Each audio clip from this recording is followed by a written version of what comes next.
Assalomu alaykum yaxshi bolajonlar.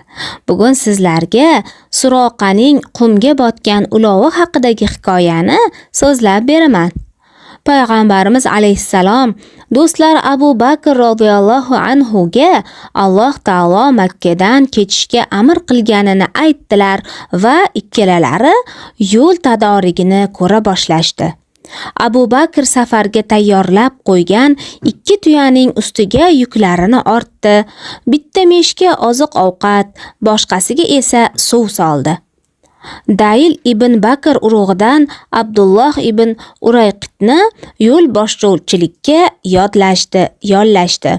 U mushrik bo'lsa ham yo'lni yaxshi bilardi.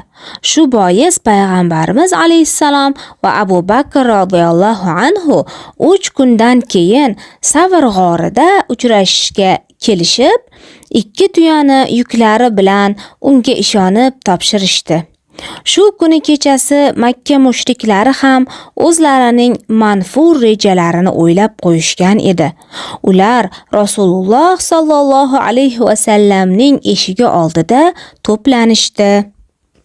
Payg'ambarimiz alayhissalom g'animlarda shubha tug'dirmaslik uchun o'rinlariga amakilarning o'g'li Alini yotqazib qo'ydilar.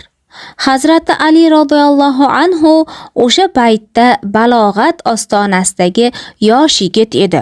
Mushriklar tashqarida u zotni ko'zdan qochirib qo'ymaslik uchun eshik tirqishidan mo'ralab turishardi.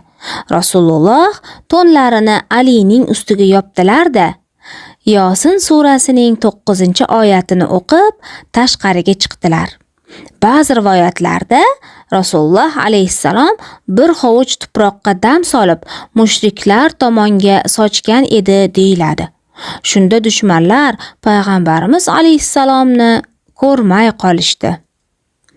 Holbuki u zot ularning shundoqqina oldidan eshikni ochib chiqib ketgan edilar. Allohning tadbiri bilan dushmanlarning oldida bir to'siq, orqasida bir to'siq paydo bo'lib, ko'zlari hech narsani payqamay qolishdi. Aziz bolajonlar, hikoyamizning davomini esa keyingi safar davom ettiramiz.